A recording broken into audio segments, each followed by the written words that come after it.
Hello friends, God gift 24 hours में आपका बहुत बहुत स्वागत है। तो फ्रेंड्स, आज मैं फिर से आपके लिए एक न्यू एंड फ्रेश रीडिंग लेके आ गई हूँ।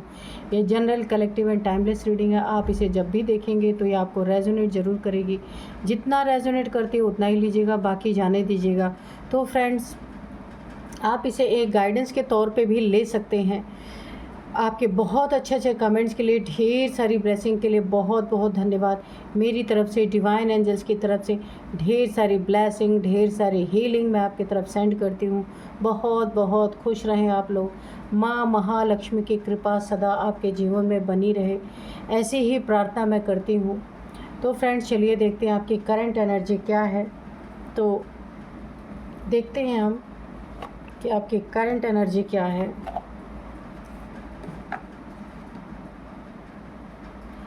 तो मैं रीडिंग स्टार्ट करूं इससे पहले मैं, मेरे एक बहुत प्यारे से व्यूवर हैं जिनका नाम है राजू देसा। तो उन्होंने मेरे चैनल को फिर से सुपर थैंक्स के रूप में सपोर्ट किया है। तो राजू देसा जी, आपको बहुत बहुत धन्यवाद मेरे चैनल को सपोर्ट करने के लिए, सुपर थैंक्स भेजने के लिए। जो भी अमाउंट आपने सुपर थैंक्स के रूप में मेरे अकाउंट में भेजा है, उसका ट्रिलियन ट्रिलियन टाइम्स मल्टीप्लाई हो करके आपके अकाउंट में डिपॉजिट हो।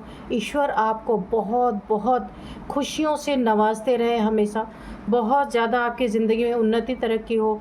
माँ महालक्ष्मी की कृपा सदा आपके जीवन में बनी रहे, शत्रुओं का नाश हो आपके जीवन से, मैं यही प्रार्थना करती हूँ डिवाइन एंजल से। तो एक बार फिर से राजू देसा जी, आपको दिल से बहुत बहुत धन्यवाद।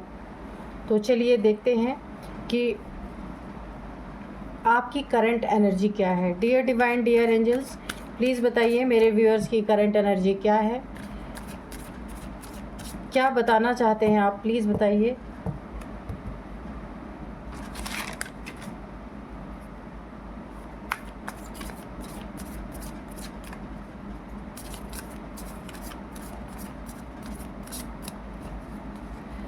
जय हो बजरंगबली, जय हो बजरंगबली। मेरे व्यूअर्स की करंट एनर्जी बताइए please.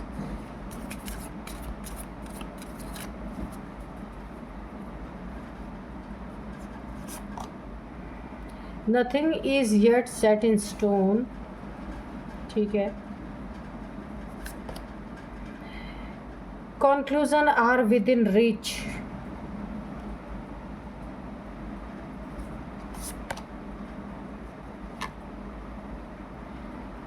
step out of your comfort zone, hold your vision, your dreams need a practical plan,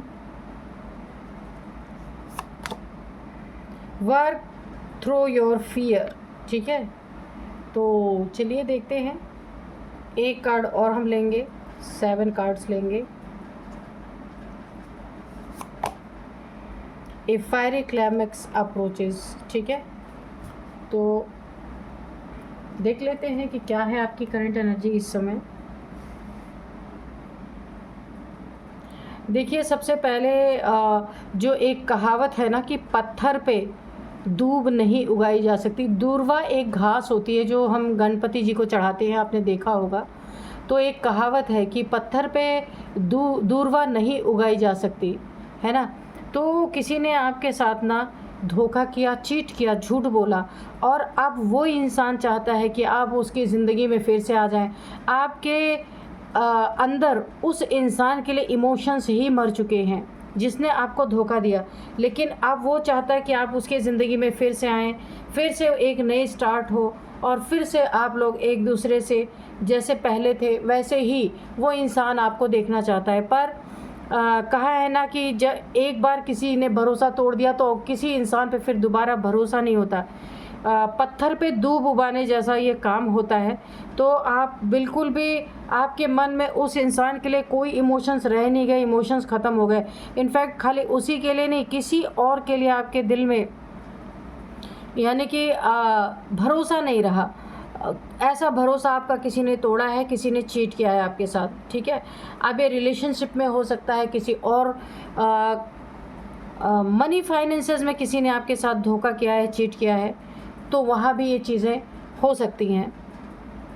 किसी अपने ने आपको बहुत ज़्यादा धोखा दे दिया, चीट कर दिया और दोबारा से वही ज़िंदगी चाहता है, तो ये इम्पॉसिबल है। आप देखिए, आपको बोला जा रहा है कि आपकी ज़िंदगी में किसी चीज़, किसी समस्या, बहुत ज़्यादा कोई एक समस्या ऐसी चल रही थी जिसका समाधान आप चाहते थे, जिसका हल चाह रहे थे आप। काफ़ी समय से वो समस्या अटकी हुई पड़ी है, बार बार आप उसको सॉल्व करने की कोशिश कर रहे थे, लेकिन सॉल्व नहीं हो पा रही थी। तो मुझे दिख रहा है कि उसका सॉल्यूशन या कंक्लूज़न आपके सामने आता हुआ मुझे दिख रहा है। वो चीज़ें आपकी हल होने वाली है, वो चीज़ें सॉल्व होने वाली हैं। जिन चीज़ों को आप सॉल्व करना चाहते थे या जिन चीज़ों को करना चाह रहे थे आप कर नहीं पा रहे थे, तो उसका कंक्लूज़न आपके सामने आने वाला है। सबसे पहले एक चीज़ और आपको बोली जा रही है कि आप अगर कंफर्ट जोन में चले गए हैं किसी प्रॉब्लम के कारण, टेंशन के कारण, डिप्रेशन, एंजाइटी के कारण, या किसी ने आपका भरोसा तोड़ा है और अब आप किसी से मिलना नहीं चाहते, आपने एक दायरा बना लिया है अपने घर के अंदर, अपनी सीमाओं के अंदर, लोगों से दूर हो रहे हैं, आप एक कंफर्ट जोन में जा चुके हैं, कुछ करना नहीं चाहते। कहने का मतलब कि अब आप अपनी ज़िंदगी में, जैसे आप हताश, निराश एक इंसान होता है ना, कि उसके अंदर का उत्साह ख़त्म हो जाता है किसी के धोखे से, किसी की चीटिंग से, या फिर कोई काम ही नहीं आपका बन रहा, तो आपको ऐसा लग रहा तो कुछ भी हाथ पैर मारना बेकार है। तो आप अपने कंफर्ट जोन में अगर चले गए हैं तो यहाँ पे आपको बोला जा रहा है स्टेप, यानी कि वहाँ से आपको निकलने की ज़रूरत है। कंफर्ट जोन से बाहर आप निकलिए, क्योंकि कंफर्ट जोन से बाहर आपका एक नई ज़िंदगी इंतज़ार कर रही है और आप हैं कि आप कंफर्ट जोन में बैठे हुए। हाँ, उतार चढ़ाव हर इस इंसान की ज़िंदगी में आते रहते, तो इसका मतलब ये नहीं कि आप कुछ करना ही छोड़ दें अपनी ज़िंदगी में, ज़िंदगी की धारा को ही तोड़ दें, तो ऐसा नहीं होता है। तो आपको यहाँ पे बोला जा रहा है कि आप बाहर निकलिए, आपकी ज़िंदगी फिर से खुशियों की तरह यहाँ पे खिलेगी। हो सकता है यहाँ पे कोई नया रिलेशनशिप, अगर किसी ने आपको धोखा दिया है, चीट किया है, तो कोई इंसान आपको ट्रैवलिंग के दौरान मिल सकता है। कहीं भी आप बाहर ही ये इंसान आपको मिलेगा, कोई ना कोई। इसीलिए नेचर चाहती है, यूनिवर्स, डिवाइन चाहते हैं कि आप बाहर निकलिए। जो आपको डिज़र्व नहीं करता था, वो धोखा देके उसने अपना परिचय दे दिया कि वो कैसा इंसान है या कैसी इंसान है, मेल फीमेल कोई भी हो सकता है, वो आपको डिज़र्व ही नहीं करता था या करती थी। तो अब आप अपने कंफर्ट जोन से बाहर आइए, आपका काम भी अच्छा होगा, जो आप करना चाहते थे कर पाएंगे। रिलेशनशिप में धोखा मिला है, चीट किया है किसी ने, तो आपकी ज़िंदगी में जो आपको डिज़र्व करता है वो मिलने वाला है आपको। अब यहाँ पे देखिए, आपके सपने जो हैं उसको टूटने मत दीजिए, ठीक है। जब काफ़ी समय से काम नहीं बनते, हमारी चीज़ें सॉल्व नहीं होती, तो हमें ऐसा लगता है हमारा सपना देखना ही बेकार है, हमारे सपने कभी सॉल्व नहीं हो सकते, वो टूटेंगे ही टूटेंगे। पर यहाँ आपको बोला जा रहा है उसको होल्ड करके रखिए, उस पर काम करते रहिए आप, ठीक है। वहाँ आपको बहुत ज़्यादा निराश होने की ज़रूरत नहीं है। जितना ही आप उस पर काम करते रहेंगे, एक दिन ऐसा सडन आपकी ज़िंदगी में आएगा कि आपने जो सपने होल्ड करके रखे थे वो आपको साकार होते हुए दिखेंगे। इसीलिए आपको बोला जा रहा है कंफर्ट जोन से बाहर आने के लिए। यूनिवर्स आपसे थोड़ी और मेहनत करवाना चाहता है, ठीक है, कि थोड़ी और आप मेहनत करें, ताकि आपने जो सपने देखे हैं ना, उससे भी ज़्यादा आपको यहाँ पे प्राप्त हो। आप यहाँ पे जो कुछ भी आप चाहते थे कि आपकी ज़िंदगी में वो प्रैक्टिकल में हो, पहले तो आपने प्लान बनाया अपने दिमाग में कि मेरी ज़िंदगी में ये चीज़ें हों, उसके लिए आप भागे दौड़े, बहुत ज़्यादा आपने परिश्रम भी किया, लेकिन यहाँ पे वो अभी तक ड्रीम में अगर थे, आपके सपनों में थे, सोच में थे, वो प्रैक्टिकल में नहीं आए थे, तो अब वो प्रैक्टिकल में आते हुए मुझे दिख रहे हैं, वो आपको सच होता हुआ दिखेगा। सपोज़ मैं एक आपको एग्ज़ाम्पल देती हूँ। आपके सपनों का घर आपने देखा था, काफ़ी समय से अगर आप रेंट पे रह रहे हैं, अगर आपने सपना देखा था कि आपका अपना एक घर हो, आपकी अपनी एक गाड़ी हो, या कुछ भी, ये एक मैं एग्ज़ाम्पल दे रही हूँ, या आपके पास इतने पैसे हों ताकि आप अपनी प्रॉब्लम को सॉल्व कर सकें, अगर ऐसा कुछ भी आपके दिमाग में चल रहा था, तो वो चीज़ें अब आपको आपके सामने दिखेंगी होती हुई, ठीक है। कुछ आपके डर है, कुछ फ़ियर है जिसको कहा जा रहा है आपको काम करना है अपने फ़ियर पे, अपने डर पे, उसे निकाल फेंकना है। बहुत लंबे समय तक अगर किसी फ़ियर को आप होल्ड करके रखते हैं सबकॉन्शियस माइंड में, तो आपके आगे आने वाली ज़िंदगी में जो आप अच्छा कर सकते हैं, जो आपको बहुत बड़ी उन्नति तरक्की दे सकती है आपकी ज़िंदगी, वो चीज़ें, ये फ़ियर एक ऑब्स्टिकल बन के आपकी ज़िंदगी में आता है। इसीलिए आपको बोला जा रहा है आपको उस पे काम करना है, खुद को समझाना है। सपोज़ ये खुद को समझाना है, जब सुख के दिन नहीं रहे तो दुख के दिन भी नहीं रहेंगे, इसलिए आपको आगे बढ़ना है। कोई भी डिप्रेशन आपके ज़िंदगी में हो, कोई भी टेंशन एंजाइटी से आप गुज़र रहे हैं, उसको धीरे धीरे करके आपको अपने माइंड से निकाल के बाहर फेंकना है। जब माइंड में जगह होगी, खाली होगा आपका माइंड, तब तो आगे आप कुछ कर पाएंगे। जब पहले से ही भरा हुआ दुख से, एंजाइटी से, डिप्रेशन से, तो आगे वहाँ कुछ भी आप करने जाएंगे ना तो आपका कदम पकड़ेगा, वो चीज़ें आपकी कदम रोकेंगे, आप आगे नहीं बढ़ पाएंगे। इसलिए सबसे पहले खुद को खाली कीजिए। जो भी आपकी ज़िंदगी में फ़ियर है, डर है, परेशानी है, उनसे आप निकलिए। निकलते ही आपके एक स्पेस क्रिएट होगा आपके माइंड में, जो आप चाहेंगे वो आपको मिलेगा। ठीक है, कोई ना कोई आपकी ज़िंदगी में है जो आपके आसपास कुछ ऐसा माहौल बनाना चाहता है, जो काफ़ी यहाँ पे मुझे ज्वलंत माहौल मुझे दिख रहा है। कोई लड़ाई झगड़े, कोई जैसे बहसबाजी जैसा, कि कोई इंसान है जो आपको ट्रिगर करना चाहता है, एकदम जैसे आग लग जाए इस तरीके से। हो सकता है उससे आपके कुछ पहले के मन मुटाव हों, वो अब फिर से उभर के आपके सामने आ सकते हैं। अपने गुस्से पे इसलिए आपको कंट्रोल रखना है। 2-3 दिन से गुस्से की एनर्जी आ रही है, जिसको बहुत गुस्सा आता है तो अपने गुस्से को थोड़ा कंट्रोल रखिए। वरना अगर कोई आपका बिगाड़ने चला था और बिगाड़ नहीं पाया था कुछ, तो वो आपको गुस्से के द्वारा ट्रिगर कर सकता है, ट्रिगर करवा सकता है किसी के लिए, कि वहाँ पे आपको कुछ बड़ा ही भुगतान करना पड़ सकता है। इसीलिए ऐसे लोगों को इग्नोर करना है, जिसे आप जानते हैं कि ये इंसान सिर्फ आग लगाने वाला है या वाली है, उस इंसान को इग्नोर करना है। एक कान से सुनना है, दूसरे कान से निकाल देना है। व्यर्थ की बातों पे कभी भी खुद का टेम्पर हाई नहीं करना है। ठीक है, तो बहुत अच्छी आपकी एनर्जी है, थोड़े से गाइडेंस है, उन्हें आपको फॉलो करना है, तो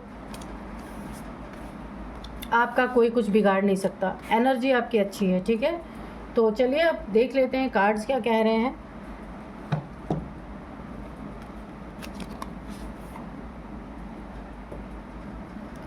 और आज के मैं आपको डाउनलोड्स भी बताऊंगी। Dear divine, dear angels, please बताइए मेरे व्यूअर्स की ज़िंदगी में क्या होने वाला है, प्लीज़ बताइए। स्टेप बाय स्टेप कार्ड के थ्रू हमें बताइए, एक्यूरेट रीडिंग दीजिएगा प्लीज़। जय हो बजरंगबली, जय हो बजरंगबली। यहाँ पे आज के जो डाउनलोड है ना, वो इस तरह से, आपके शत्रु को झूठी अर्जी पे सही और डबल तमाचा पड़ा है। कोई ना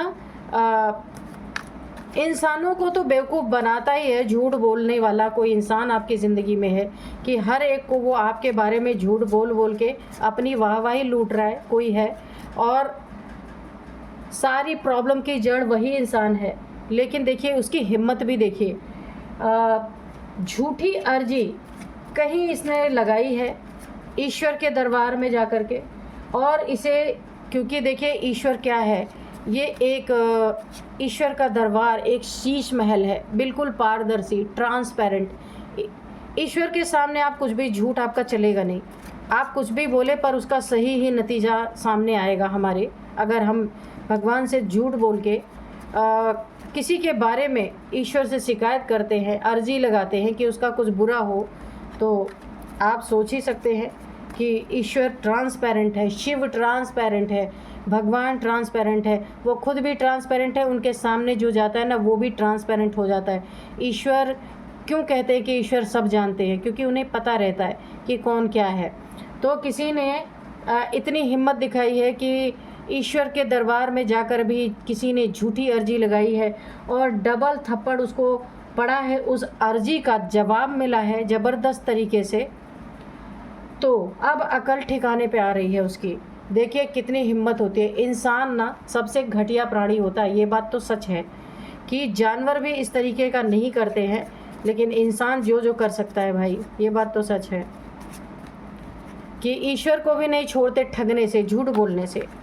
तो फिर डंडे भी उतने ही डबल पड़ते हैं, ठीक है। The emperor. तो यही हुआ आपके शत्रु के साथ कि आपकी ज़िंदगी में प्रॉब्लम क्रिएट करते करते उसने इतना झूठ का सहारा लिया, ईश्वर के दरबार में भी आपके बारे में झूठ बोला, झूठी जा कर के ईश्वर के दरबार में पेश किया आपकी बातों को, नमक मिर्च लगा के, झूठ बोल के। तो वहाँ से बहुत बढ़िया डबल अटैक उनके ऊपर हुआ है। उस मिर्ची का जवाब ईश्वर ने जो इन्होंने नमक मिर्च लगा के आपकी ज़िंदगी में बोला था, चलिए ले लेते हैं। 3 कार्ड गिर गए, तीनों ले लेते हैं। तो उसका इनको डबल तमाचा पड़ा है। 3 ऑफ सोर्ड्स, द डेविल। बिल्कुल देखिए ये ऐसे होते हैं राक्षस लोग, डेविल लोग, चुड़ैल, जो भी कह लीजिए। ये मेल फीमेल कोई भी हो सकते हैं कि भगवान को भी नहीं छोड़ते। चलिए और बताइए। जय हो Bajrangbali. 5 of wands, king of cups, the world, और बॉटम में है पेज ऑफ पेंटिकल्स। तो चलिए देखते हैं कि क्या क्या इन्होंने किया है और इन्हें क्यों डबल थप्पड़ पड़ा है उसका। झूठी अर्जी क्यों इन्होंने लगाई, अब अकल ठिकाने पे आ रही है, ठीक है।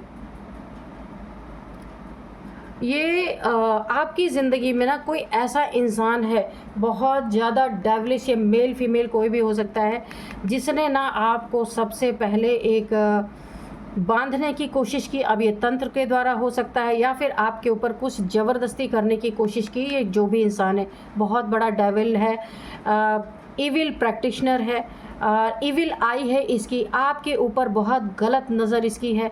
इसने एक बहुत बड़ा इसकी आँखों का प्रभाव आपकी ज़िंदगी में पड़ा है।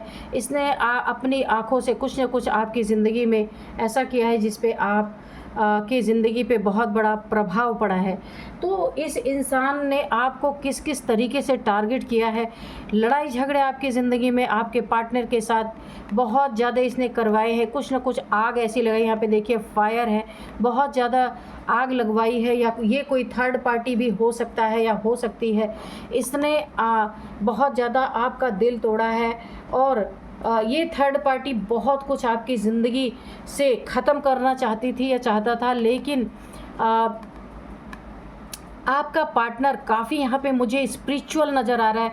उसकी समझदारी की वजह से ये थर्ड पार्टी कुछ कर नहीं पाया या कर नहीं पाई, और उसने ना बहुत ज़्यादा लड़ाई आप दोनों के बीच में लगा करके, कुछ झूठ बोल करके आपके अपने रिलेशन के बारे में कुछ गलत बातें, गंदी बातें आपके पार्टनर तक पहुंचाई गई हैं, जहां पे आप दोनों के बीच में बहुत ज़्यादा कॉन्फ्लिक्ट हुआ है। आप अकेले पड़े हैं और आपके पार्टनर का साथ 3-4 लोगों ने, फैमिली के मेंबर ने दिया है। उन लोगों ने भी आपको ही गलत ठहराया है बहुत ज़्यादा, और आप बहुत रोए हैं। आपको बहुत बड़ा धोखा मिला है, बहुत बड़ा चीटिंग मिला है। हो सकता है आपने नो कांटेक्ट आपके पार्टनर से कर लिया हो। बहुत समझदार इंसान है आप, मेल फीमेल कोई भी हो सकते हैं। आपने बहुत समझने की कोशिश की और समझाने की भी कोशिश की इस चीज़ को, लेकिन आप की बातों को किसी ने समझा नहीं। और ये जो इंसान है आपकी ज़िंदगी में, ये थर्ड पार्टी के रूप में है, इसका काम नहीं बना तो इसने आपकी ही ज़िंदगी में आग लगा दी। थर्ड पार्टी बनके आपको और आपके पार्टनर के बीच में एक साथ रहते हुए भी दिलों में मनमुटाव है, या फिर सेपरेशन है, या फिर ब्रेकअप हो चुका है, आप सिंगल हैं, ऐसा भी हो सकता है। इन तीनों सिचुएशन में कोई भी सिचुएशन हो सकता है, क्योंकि आपने बहुत अपनी ज़िंदगी को खुद भी समझने की कोशिश की और अपने पार्टनर को भी समझाने की कोशिश की, लेकिन यहाँ पे एक कच्चा कोई निकला इस रिलेशनशिप में जो इस थर्ड पार्टी के प्रभाव में आ गया और आपकी ज़िंदगी में बहुत सारे प्रॉब्लम क्रिएट हो गए। यहाँ पे आपके ऊपर कुछ इसने तंत्र क्रिया भी की है इस थर्ड पार्टी ने कि आपको बांध दिया जाए और आपके पार्टनर से आपके, और देखिए यहाँ पे दोनों को बांधा गया है, एक मेल एक फीमेल दोनों को। तो यहाँ पे इसने क्या किया है, एक तीर से दो शिकार किया है। इसने आपको भी बंधन में डाला, आपके पार्टनर को भी बंधन में डाला और दोनों का माइंड ब्रेन वॉश कर दिया है इसने। और यहाँ पे बहुत ज़्यादा यानी कि आप खून के आंसू रोए हैं यहाँ पे, और आप और आपके पार्टनर दोनों एक दूसरे को बिल्कुल समझने के लिए तैयार नहीं थे। इसीलिए यहाँ पे बहुत ज़्यादा मुझे सेपरेशन की एनर्जी दिख रही। अब वो मन बुद्धि से आप अलग हो गए, अगर आप वहीं रह रहे हैं, उनके ही पास रह रहे हैं, तो भी आपने कोई रिश्ता नहीं रखा हुआ है, या हो सकता है आप चले गए हों, ब्रेकअप हो गया हो, नो कॉन्टैक्ट सिचुएशन हो गई हो, ऐसा भी मुझे लग रहा है। यानी कि आपको ना 8 तलवारों से छेदने की पूरी प्रक्रिया यहाँ पे की गई है। अब हुआ क्या है यहाँ पे कि आप यहाँ पे प्रोटेक्शन में है, प्रोटेक्टेड है, डिवाइनली गाइडेड, डिवाइनली प्रोटेक्टेड आप हैं। इसने जो भी आपके ऊपर डेविलिश एनर्जी भेजी थी वो यहाँ पे बैकफायर हो गई है। बैकफायर होने के बाद इस डेविल पे बहुत बड़ी आफत आई है। इतनी बड़ी आफत आई है कि ये खुद सोच में पड़ गया है कि इससे बड़ा नार्सिसिस्ट, इससे बड़ा क्या कहते हैं डेविल इस दुनिया में तो कोई है नहीं। ये ही सबका सब कुछ बिगाड़ सकता है, इसका तो कोई बिगाड़ नहीं सकता। तो ये इसकी गलतफहमी टूट गई है। इसे लग रहा है कि आपने इसके ऊपर कुछ किया है, क्योंकि ये खुद लोगों के ऊपर ब्लैक एनर्जी थ्रो करवाता है या करवाती है। इसे ऐसा लग रहा है कि आपने इसके ऊपर कुछ किया है। इसकी ज़िंदगी पूरी पलट गई है। कैसे पलट गई है? इसका खुद का जितने भी इसके बच्चे अगर बड़े हैं उन्होंने इसका साथ छोड़ दिया है। अगर ये बीमार है तो भी इसका कोई देखभाल करने वाला नहीं है। इसका पार्टनर, यहाँ तक कि इसका पार्टनर से इसकी नहीं बन रही है, बहुत लड़ाई झगड़े हो रहे हैं। बीमार है तो इसका पार्टनर भी इसकी कोई सेवा नहीं कर रहा, कोई इसकी मेडिसिन तक लाने के लिए तैयार नहीं है। कुछ इसको ऐसा हुआ है जो इसके पास कोई बैठना भी नहीं चाहता। ऐसे इसका सारा घमंड ना पूरी तरह टूट गया। उसका कारण यह है कि ये जो डेविल है ना, ये भी एक बहुत बेरहम टाइप का इंसान है। इसने अपने पार्टनर के लिए भी, देखिए किसकी एनर्जी निकल के आ रही है, इस डेविल की एनर्जी निकल के आ रही है। ये इतना बड़ा क्रूर इंसान है, अपने मतलब के लिए इसने अपनी फैमिली से भी रिश्ता रखा, और जब भी इसके पार्टनर को ज़रूरत पड़ी इसने कभी भी उसके लिए ना कोई स्टेप नहीं उठाया, कोई भी उसके लिए मदद नहीं की जब भी उसको ज़रूरत लगी। तो आज इसका ऐसा दिन आया कि इसका पार्टनर भी इसे छोड़ दिया है। नहीं भी छोड़ा है तो ये बीमार भी है, तो इसकी कोई देखभाल करने वाला नहीं है।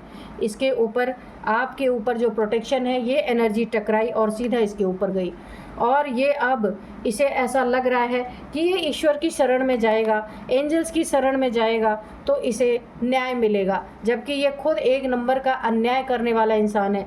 तो ये कुछ न कुछ झूठी अर्जी लेकर के, झूठी अपनी अरदास इसने लगाई है ईश्वर के दरबार में, या एंजल से, डिवाइन से, किसी से भी, हाई पावर से। इसने ना आपके बारे में झूठ अर्जी लगाई, झूठी बातें वहाँ पे, मुझे ऐसा लग रहा है इसने पेपर पे लिख करके कोई अर्जी लगाई है, या ईश्वर के जिस दरबार में गया वहाँ पे रख करके आया है।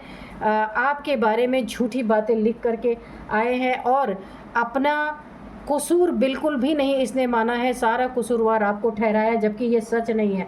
तो झूठी अर्जी पे सही और डबल तमाचा इसको पड़ा है। सडन ये एनर्जी भी बैकफायर हुई है, जो इसने ईश्वर के पास आपके लिए झूठी बातें बोली है, ताकि ईश्वर को बेवकूफ़ बनाने की कोशिश की है कि ईश्वर आपको दंड दे। ये ऐसी नीयत से गया था, लेकिन यहाँ तो आपका कोई रोल ही नहीं है। आप तो कोई इविल आई, इविल एनर्जी आपको पता ही नहीं है, और इस इंसान ने आपके लिए झूठी चीज़ें भगवान के दरबार में बोल के आया है, और इसके ऊपर ये एनर्जी भी बैकफायर की है। इसने जो आपके लिए नेगेटिव लिखा ना, वो नेगेटिविटी इसके ऊपर फिर से गई। हर एक चीज़ की एनर्जी होती है। जो वर्ड्स हम लिखते हैं ना, वो भी एक, अगर हम पॉजिटिव लिखते हैं तो ये पॉजिटिव अफर्मेशन हमारी ज़िंदगी में आती है। अगर हम किसी के लिए लिखते हैं नेगेटिव, तो वो नेगेटिविटी अगर सच नहीं है तो हमारी ज़िंदगी में बैकफायर करती है। लिखी हुई चीज़ें, बोली हुई चीज़ें, ये हर चीज़, क्योंकि ईश्वर का दरबार एक ट्रांसपेरेंट जगह है, वहाँ पे ईश्वर खुद ट्रांसपेरेंट है और जो उनके दरबार में जाते हैं वो भी ईश्वर ना उन्हें एक पूरा उनका स्कैन कर लेते हैं कि वो किस नियत से आया है और वो क्या है। तो अगर इसने सिर्फ जा कर के वहाँ मत्था टेका होता, अपनी प्रॉब्लम को सॉल्व करने के लिए उसने कुछ कहा होता, तब तो इसके ज़िंदगी में इतनी बड़ी आफत नहीं आती। पर इसने झूठी अर्जी, झूठी चीज़ें जो लिखी, वो इसके ऊपर नेगेटिविटी पलटवार हो गई, क्योंकि उस ट्रांसपेरेंट दरबार में इसने झूठ बोला जहाँ किसी का झूठ चलता ही नहीं। तो इसे डबल और इतने तगड़े तरीके से इसके ज़िंदगी में तमाचा पड़ा है। अब अकल ठिकाने आ रही, इसे ये चीज़ समझ में आ रहा है कि जिस दरबार में मैं गया था वहाँ से मुझे थप्पड़ पड़ रहा है। इसके इतने दुश्मन भी हो चुके हैं। और मैं आपको बता दूं, ये इस तरीके से इसको हेल्थ इश्यूज़ है कि कोई भी इसके पास रहना नहीं चाह रहा है, गंदगी कोई भी बर्दाश्त नहीं कर पा रहा है। इसीलिए देखिए, इसने आपके एक और चीज़ें की थी, आपके धन पे भी इसने कुछ ब्लैक मैजिक किया था। इसकी गलत नीयत थी, गंदी नज़र थी आपके पैसों पे, आपको घर से गेट आउट करना चाहता था। ये एनर्जी भी इसके ऊपर बैकफायर की है, इसीलिए इसके घर के लोग अब इसको घर से बाहर निकालने वाले हैं, क्योंकि ये गंदगी इसके घर वाले साफ़ करने वाले नहीं हैं। ये पूरी तरीके से यहाँ पे अपने फैमिली से वही धोखा खाने वाला है जो धोखा इसने आपको आपके फैमिली के बीच में टकराव करा के, ब्रेकअप करा के इसने जो दिलवाया है, वही इसे मिलने वाला है। इसकी जो घमंड था, इसकी अथॉरिटी सब यहाँ पे चूर चूर होती हुई मुझे दिख रही है। एंजल्स की पावर आपके पास है, एंजेलिक पावर आपके पास है। आप ही इस इंसान आप ही ऐसे थे जो इस इंसान का वार सहन कर सके। दूसरा व्यक्ति होता तो पूरी तरीके से यहाँ पे धराशायी हो जाता, जो इसने आपके ऊपर किया था। तो ईश्वर ने ही, देखिए यहाँ पे आपको कुछ करने की भी ज़रूरत नहीं, आपको तो पता भी नहीं शायद, ईश्वर ने ही इसको इसके कर्मों का यहाँ पे पूरी तरीके से दंड यहाँ पे दे दिया है। अब इसे ये समझ में आ गया, इसका लिखा हुआ जो इसने ईश्वर के दरबार में जाके लिख करके आपके बारे में गलत चीज़ दिया, उसी का इसके ऊपर पलटवार हुआ है। यहाँ पे देखिए, आपकी ज़िंदगी में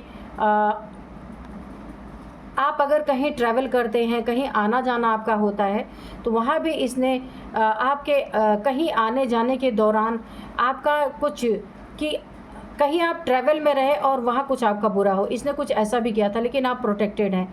एंजल्स, अगर आप कहीं ट्रैवलिंग का काम करते हैं या कहीं आपको आना जाना पड़ता है बिज़नेस के सिलसिले में, या फिर कोई आप ऐसा काम करते हैं जहां आपको हमेशा बाइक से या कार से ट्रैवल मतलब करते रहना पड़ता है, तो वहां पे आपको प्रोटेक्शन मिली हुई है। इसकी इविल आई, इसके डेविल्स आपका कुछ बिगाड़ नहीं सकते, और आपको यहाँ पे प्रोटेक्शन ईश्वर ने पहले से दे रखी है। आपके सेहत को पूरी तरह प्रोटेक्ट किया गया है, यानी इसकी पूरी नीयत थी कि आपका ब्लड किसी तरह लॉस हो, या तो ट्रैवल में आपका कहीं एक्सीडेंट हो, या तो कोई बीमारी हो कि आपका ब्लड लॉस हो और आप वहीं पे समाप्त हो जाएं। लेकिन यहाँ भी प्रोटेक्शन है आपको, और जो ये आपका ब्लड लॉस कराने की एक्सीडेंट की नीयत है, वो भी पूरी तरह से प्रोटेक्टेड है यहाँ पे। चलिए थोड़े से एंजल्स के मैसेजेस भी ले लेते हैं कि एंजल्स क्या बताना चाहते हैं।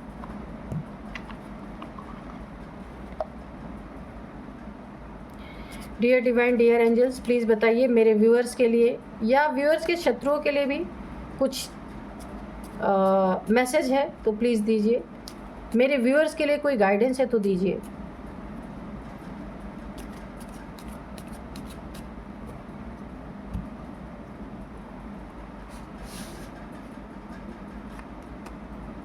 नो, तो देखिए नो, बहुत बड़ा नो पहला ही कार्ड आया है कि ये कितनी भी कोशिश कर ले, चाहे एड़ी चोटी का जोर इसने लगाया है, फिर भी ये कुछ नहीं कर पाया है।